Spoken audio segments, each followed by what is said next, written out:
Cabanhas. Oi, Marilu. Oi, Glauco, de novo nós aqui para mais uma entrevista. A gente vai falar agora, Glauco, sobre o documentário Esquina do Mundo, que mostra a experiência inédita de um hospital que não registrou nenhum caso de Covid-19. Trata-se do Hospital Premier, localizado aqui em São Paulo, especializado em cuidados paliativos. Houve por parte da direção desse hospital uma decisão extrema para proteger seus pacientes, em sua maioria idosos, com doenças graves e de altíssimo risco para o coronavírus. Para quem está acompanhando aqui pelo YouTube, a gente está passando também um pouco o documentário. Eu vi esse documentário no último domingo, de forma online, no Sesc Osasco. Houve em seguida um debate que eu também acompanhei, fiquei emocionadíssima. Considero essa experiência e documentário tão impressionantes que resolvi convidar os principais envolvidos nesse trabalho para vir aqui conosco e compartilhar essa história com quem acompanha também o nosso jornal. Aqui estão a Juliana Conquidantas, que é jornalista e roteirista. Oi, Juju, bom dia. Bom dia, Marilu. Prazer estar aqui contigo, jornalista que eu admiro tanto. Bom, muito obrigada. A recíproca é verdadeira. Vamos falar também com o João Rocha Rodrigues, que é o diretor do documentário. Olá, João Rocha. Bom dia a todos. Obrigado pelo convite, Marilu. Prazer é o nosso. E o Samir Salman, que é diretor do Hospital Premier. Olá, Samir. Bom dia. Bom dia, Marilu, João, Juliana e a todos que estão nos ouvindo. Muito bem, vou pedir para você, se der para aumentar um pouquinho o volume aí do seu som. Vamos ver se ou chegar mais perto, eu não sei, vamos ver se a gente consegue melhorar. Mas eu vou começar agora falando com o João Rocha Rodrigues, que é o diretor desse documentário. Eu queria que ele contasse para a gente, João, enfim, queria que você falasse como que você resolveu fazer esse documentário. Eu deixei para vocês falarem qual que foi a atitude inédita desse hospital, né? E o que te chamou bastante atenção, João. Olha, na verdade eu já tinha algum envolvimento com o Hospital Premier, eu já tinha produzido coisas, enfim, aquele lugar é um lugar que circula muita gente de muitas áreas, né? Muitos jornalistas, muitos músicos, pensadores intelectuais, e eu estava lá de vez em quando fazendo coisas, produzindo documentários. Fiz um documentário, por exemplo, um dos que eu fiz lá no âmbito do Premier, do Prêmio Averroes, foi do pai da Juliana, Audálio Dantas, grande jornalista Audálio Dantas, e outras coisas que a gente veio produzindo aí nesse caminho, né? Quando a Juliana decidiu entrar, eu recebi esse convite de fazer a direção, de ajudar a dar forma para essa ideia de registrar os últimos dias antes de completar 100 dias de confinamento no Premier. E o Samir fez esse gesto para nós incrível de abrir as portas, né? Ninguém tinha entrado no hospital, era uma situação super delicada, porque, afinal de contas, a gente estava prestes a completar 100 dias sem nenhum contágio, né? Então, entrar com equipe lá dentro, teoricamente, seria colocar em risco isso, né? Todos os protocolos foram cumpridos à risca, mas para a gente era super delicado também, né? Porque, eventualmente, se tivesse alguém para ser vetor de transmissão, seríamos nós da equipe, né? Mas acho que a gente teve super sucesso nesse cuidado também, né? Nessa entrada, e foi tudo bem tranquilo. A gente entrou com uma equipe super pequenininha e pudemos registrar esse documentário. Acho que ficou bem bacana, seria um prazer que todos pudessem assisti-lo. Bem, e a gente já vai falar como é que podem assistir esse documentário. Vou passar para a Juliana Conquidantas. Juliana, bom, a gente sabe aí, como o João falou, o hospital fechou as portas, né, com a equipe médica, administrativa, pacientes, cuidadores, voluntários, todos isolados.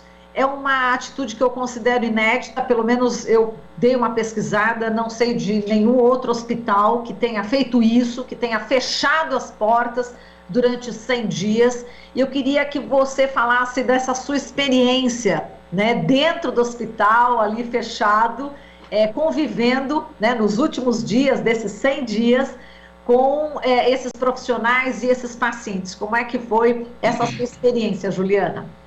Bom, Marilu, eu tenho, faz alguns anos que eu tenho dedicado a minha carreira jornalística para assuntos de adoecimento, envelhecimento, cuidados paliativos, morte e luto, né? E para mim, eu falo que essa confiança que me foi concedida, para mim é um prêmio que me foi dado que nem existe, né? É um prêmio que, enfim, eu não consigo nem mensurar, porque embora tenha saído em várias emissoras de televisão, de rádio, saiu na capa do site do The New York Times, saiu no Le Monde, eu fui a única jornalista autorizada a entrar, e eu entrei lá 2 vezes, uma no começo e outra no final, porque além do documentário eu faço um podcast que chama Finitude. Então, quando o Samir teve essa ideia... Desculpa só de te interromper, que inclusive ganhou o prêmio Vladimir Herzog. Um episódio lá dentro, exatamente. Foi uma menção honrosa. Da primeira vez que eu entrei, eu fiquei por algumas horas, quando eles ainda estavam arrumando tudo, então estava assim, naquele momento da pandemia, que ninguém sabia exatamente como transmitia, ainda não se falava em usar máscara em todo mundo, né? Só os profissionais da saúde. Eu cheguei lá nesse dia, eles fecharam no dia 25 de março, eu cheguei no 26. O Samir estava completamente maluco, estava todo mundo completamente maluco, tinha cama espalhada pelo hospital, porque eles compraram a mais para os funcionários dormirem lá dentro. Então estava assim, uma zona, assim, um caos organizado, digamos assim, mas aquela tensão de a gente vai se confinar, mas e se tiver alguém contaminado desses que estão se confinando, né? Então, por 14 dias ficou essa tensão lá e eu cheguei nesse primeiro momento, neste dia. Aí, 3 meses depois, quando eles estavam prestes a completar 100 dias, eu voltei a falar com o Samir, a gente manteve esse contato, né? E aí eles já estavam muito mais tranquilos, mas muito mais cansados, porque eles estavam morando lá há 100 dias, né? E aí eu falei, você não quer me deixar morar uns dias aí com vocês? Não tem uma cama extra, de repente? Aí eu fiquei lá 9 dias, foi quando eu consegui fazer o documentário. O João não entrou, né, para não ser mais um fator de risco, né? Então, já tinha o Juan Oliveira, que é o produtor do documentário e assessor do hospital, lá dentro. Ele estava confinado, esteve pelos 100 dias. Eu e um estudante de cinema fomos os únicos a entrar, e o João coordenando a gente, ouvindo nossas groselhas o dia inteiro, do lado de fora. E a gente ficou lá por 9 dias. Foi quando eu fechei o episódio do Finitude, que ganhou essa menção honrosa do Herzog que você citou, e o documentário. E aí eu cheguei lá, eles estavam muito mais cansados, mas tranquilos, porque era um êxito absoluto, né? Você falar naquela época em um hospital Covid-free, né? Hoje já faz quase um ano, mas na época parecia, né? E foi uma experiência incrível. Encontrei o Samir, dono do hospital, dormindo no escritório dele, num colchão no chão, que para mim só isso já é uma experiência inédita no mundo, porque pode sair procurando dono de hospital dormindo em colchão no chão, que você não vai encontrar. Então, é uma equipe diferenciada, sabe? E foi lá onde eu tive o privilégio de perder meu pai e minha avó com muita dignidade, sob cuidados paliativos, e poder transmitir um pouquinho do que essa equipe faz, para mim, é realmente muito importante. A gente já volta com vocês para contar essas experiências que te chamaram bastante atenção, alguns casos, alguns personagens. Eu vou deixar agora o Samir Salmanca, diretor do Hospital Premier, também falar. Samir, como é que essa história, pegar um colchão, colocar no chão, dormir lá com toda a equipe durante 6 dias, como é que essa equipe ficou? É uma equipe voluntária? Como é que você conseguiu fazer com que a equipe ficasse 100 dias num hospital confinado, justamente para não ter o perigo de entrar Covid lá dentro? Bom dia novamente. Eu estou lembrando aqui do mês de março do ano passado, né? E era dia 12 de março, quando a Organização Mundial da Saúde decreta que havia uma pandemia no mundo, ou seja, tínhamos pacientes infectados em todos os continentes. E começam a vir as notícias da Europa e toda aquela tragédia humanitária que aconteceu na Itália, em Portugal, no leste asiático, enfim. E eu entrei em desespero, porque eu falei, se isso está acontecendo em países ditos de primeiro mundo, desenvolvidos, enfim, o que vai ser de nós aqui, né? E diante do desconhecido, porque hoje a gente aprendeu, a gente sabe que o vírus pode muita coisa, mas não pode tudo.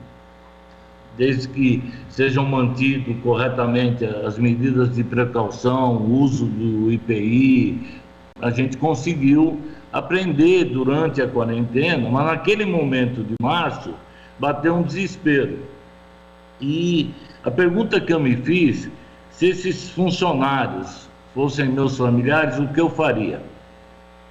E foi exatamente o que eu fiz. Eu propus, porque na verdade, Marilu, a preocupação não era só com os pacientes. Nós temos que lembrar que o hospital, na época, tinha 240 colaboradores, 80% deles fazem uso do transporte público. Ficam entre idas e vindas 2, 3 horas no transporte público. Alguns profissionais de saúde à época estavam já sendo agredidos no transporte público. Casos de enfermeira, onde os moradores do prédio pediam para as enfermeiras não voltarem mais para casa.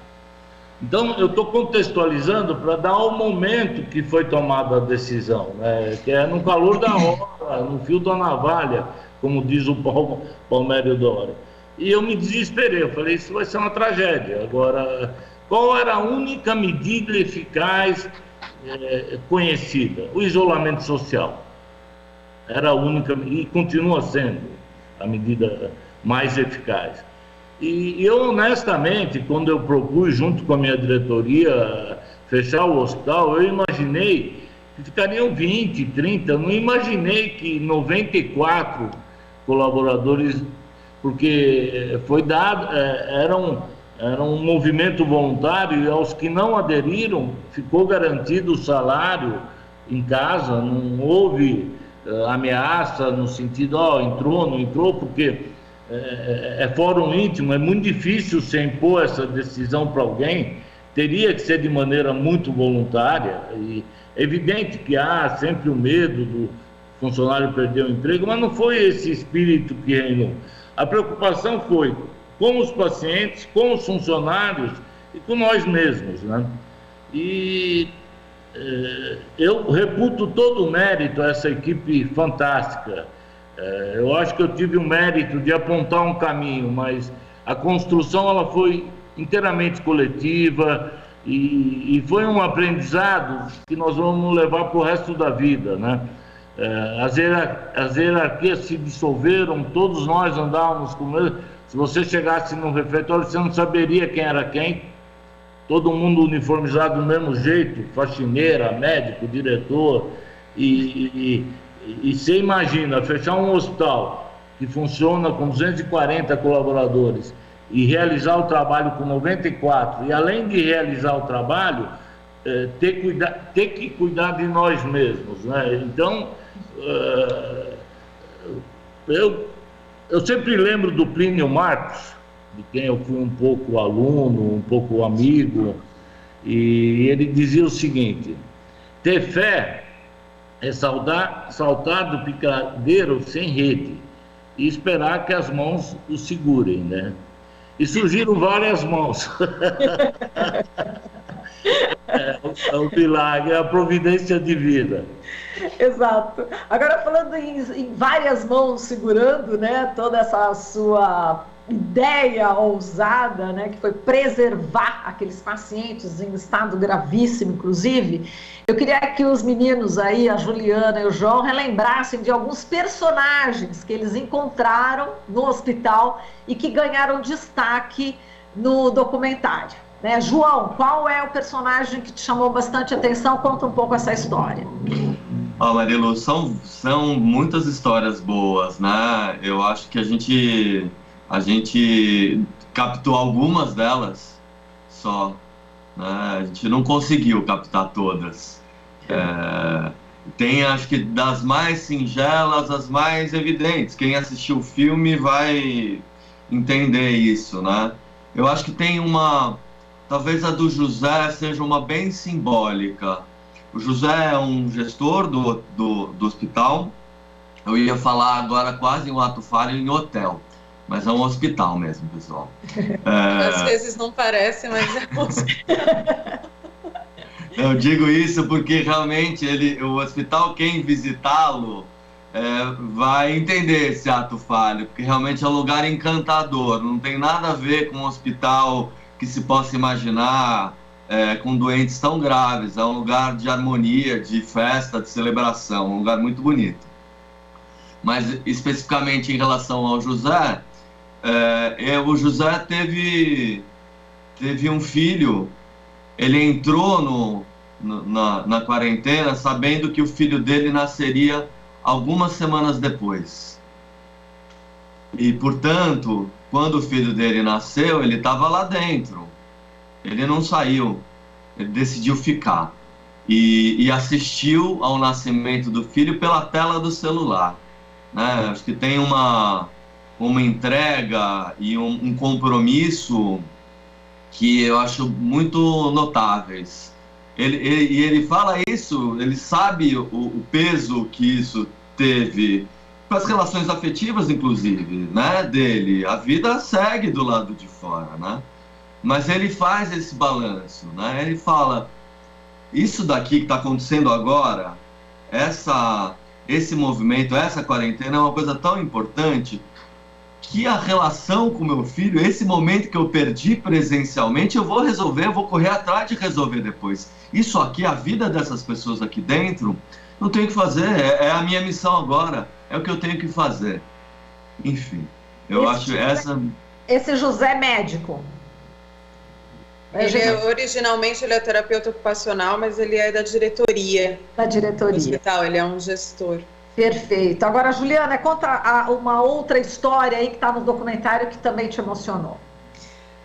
Que é da Jaqueline Lupe, que é terapeuta ocupacional. Eu queria destacar dentro disso que o João falou, e eu acho que isso serve para tudo, é que a particularidade que une essas pessoas é que são pessoas que pensam mais no coletivo do que no individual, né? E é algo extremamente difícil hoje em dia, e é um vírus que colocou isso à prova, na verdade, né? Então, quando você resolve não usar máscara, você está dizendo que você não pensa no coletivo, né? E quando você, no outro extremo, aceita uma experiência dessa, você está dizendo que você pensa no coletivo acima de tudo, né? E por isso o José me emociona bastante. Ele é português e ele já andou mais de 40, 50 países, viajou a Europa inteira, e ele fala, o lugar de um homem é onde o coração deste homem está, e o coração dele está no hospital, né? Então isso faz bastante sentido. Mas bom, todo mundo me emociona muito no documentário, eu sempre choro e já vi 50 vezes. Mas a Jaqueline Lupe, que é terapeuta ocupacional, ela cuidou da minha avó, cuidou do meu pai, eu conhecia ela de outros carnavais lá dentro, vai dar 3 anos agora que meu pai e minha avó morreram, e ela lá dentro descobriu que estava grávida, que já seria uma razão suficiente para ela falar, olha, para mim deu, vou para casa, vou, né, curtir isso com meu marido, com a minha família, tá tudo certo. E ela continuou. E aí, num dado momento, ela perdeu, infelizmente, o bebê. E aí ela foi para casa, precisou ir para o hospital, enfim, teve que passar por todo aquele processo dolorido que a gente sabe que é, e ela decidiu voltar para o hospital. Então, novamente, né, digamos que num desafio dobrado, ela resolve voltar, e ela traz uma imagem que eu acho muito bonita, que ela fala, o meu trabalho ele é cheio de significado. Aí ela fala, sabe que nem quando você enche um balão, uma bexiga, e não sobra um pontinho sem ar? O meu trabalho é assim, é cheio de significado. Então eu acho isso tão bonito, realmente são histórias de entrega, de renúncia, longe da romantização, sabe? Mas são pessoas que de fato priorizam o coletivo. Muito bem, agora só para a gente encerrar com vocês, vou deixar para o Samir também ter a fala final. Como é que as pessoas podem acessar esse documentário, né, que fala dessa história que eu acho que é inédita no mundo, né? Na realidade, eu não vi nenhum caso até agora, né? Vocês pesquisaram também, falei com o Juan também está pesquisando, e ninguém conhece uma história de um hospital que tenha, enfim, pacientes, né, com cuidados paliativos fechados justamente para protegê-los, né, da Covid. Documentário Esquina do Mundo, como é que a gente pode ver? Novamente, que eu já vi. A gente tem feito exibições, né, nesses tempos de pandemia. A gente tem feito exibições online, que tem se mostrado uma experiência muito legal também. Embora a gente não possa dispor da tela grande para compartilhar esse momento do filme e tudo mais, mas também esses encontros online são muito ricos, porque normalmente são seguidos de debates. A gente brinca que é como se a gente saísse da sala de cinema com todos os espectadores, com todo mundo que estava dentro da sala de cinema para beber uma cerveja, tomar um café e conversar sobre o filme. Tem sido muito gratificante fazer isso. A gente mantém uma página, um perfil no Instagram, que é Esquina do Mundo Doc, onde a gente tem divulgado as próximas exibições. Também temos um site na internet que eu vou pedir para a Juliana me lembrar o endereço. Juliana, você lembra dele? E eu vou pedir para o Juan me lembrar o endereço. Nós temos aí o Instagram, né, gente? No Instagram tem o site. E quem tiver interesse em exibir o documentário, tiver alguma proposta dessas online de reflexão, pode chamar a gente, pode escrever lá no Esquina do Mundo Doc no Instagram, que estaremos a postos com o maior prazer.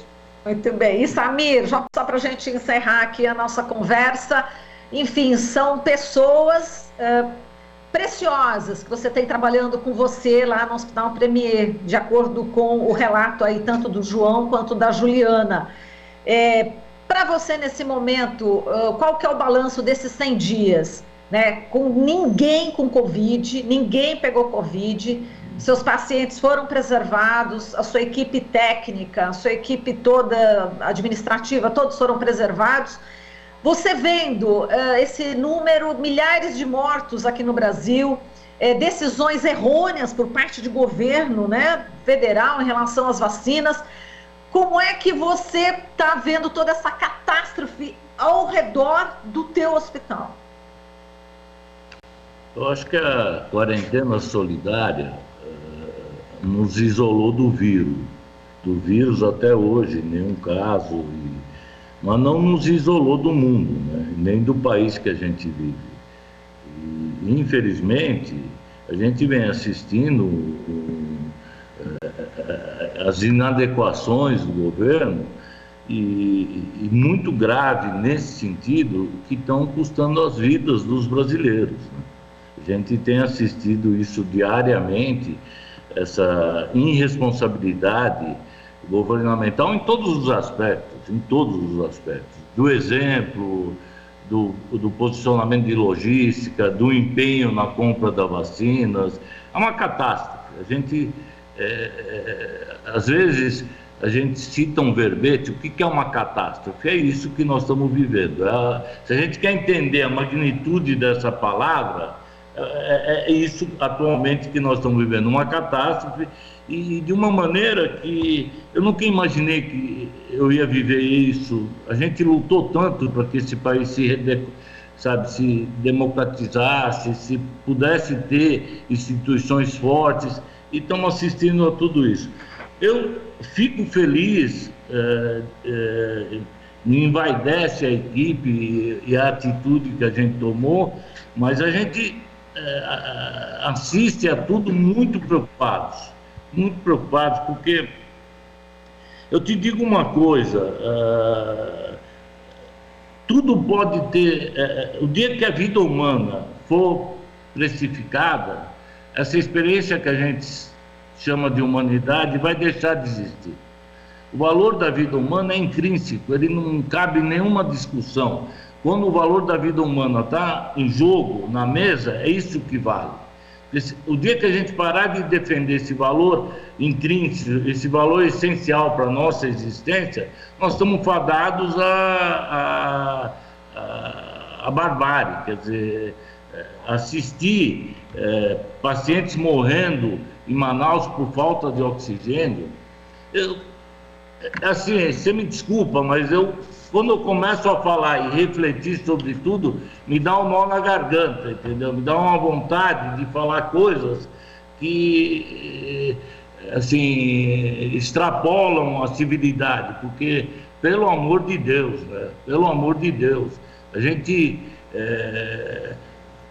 Quando esse tempo foi estudado no futuro, os caras vão falar, onde estava essa população? Onde estava a sociedade civil que não reagiu a tudo isso? Porque é barbárie, nós estamos assistindo a barbárie e um desprezo pela vida humana. E a quarentena solidária foi justamente no caminho oposto de tudo isso. Nós não nos importamos com a sustentabilidade financeira, com a coisa empresarial, né? Mas sim com a vida humana. O que foi necessário ser feito, foi feito. E fica um exemplo para a gente de ter saltado sem rede do picadeiro e as mãos apareceram. Quer dizer, nós não sabíamos naquele momento, quando foi decretada a quarentena solidária aqui, qual seria o resultado. A Juliana me pergunta no início do documentário, eu estava... o que vai ser? Eu falei, não sei o que vai ser. O que vai ser, ela sabe lá. É o que ela falou.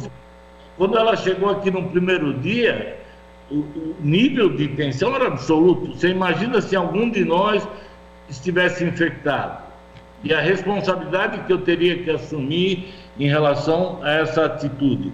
Então, assim... Eu te agradeço imensamente, eu fico muito feliz com a publicidade do documentário, não pelo Premiere, mas pelos cuidados paliativos e pela coisa paradoxal, né? Porque no senso comum, o cuidado paliativo é para paciente que vai morrer. E foi incrível, foi um hospital de cuidados paliativos que lutou pela vida, né? Quer dizer, a gente tem aí um paradoxo, né? Quer dizer, então como é que esses caras... teoricamente cuidam de pessoas que vão morrer, estão cuidando da vida. Então é isso, a mensagem está colocada no sentido que uma instituição de saúde tem que ter responsabilidade, sim, com os seus pacientes, com os seus funcionários, com o seu entorno do bairro. Eu sempre discuto isso. Qual é a função de uma instituição de saúde? Ela não é só prevista só para cuidar de doenças, ela tem que promover a saúde e apontar caminhos. E eu estou falando num momento que a gente está vivendo uma coisa absolutamente surreal, onde os bancos estão comprando hospitais. Quer dizer, então, a gente está vivendo um momento duríssimo na saúde, nesse sentido do capital não perdoar nada. Agora eles estão querendo padronizar atendimento, enfim. Eu só tenho a agradecer esses dois jovens que me acompanham, às vezes, eles são alguma dessas mãos que me seguraram. Sou seu fã, Marilu, te acompanho. Outro dia no Café Sem Pauta eu vi você, a Mara Régia, e eu fico lisonjeado de estar participando com 3 jornalistas tão queridos e, assim, você está convidada, quando puder, a visitar o Premiere e ver que é tudo de verdade. Tá certo, Samir. Bom, com essas lindas palavras, agradeço demais. A gente encerra aqui esse nosso bate-papo. Falou aqui o Samir Salman, diretor do Hospital Premiere, a Juliana Conquidantas, jornalista e roteirista do documentário Esquina do Mundo, e o diretor do documentário, João Rocha Rodrigues. Muito obrigada para vocês. Beijo. Até mais. Obrigada, Marilu. Tchau. Você está ouvindo Jornal Brasil Atual. As notícias que os outros não dão.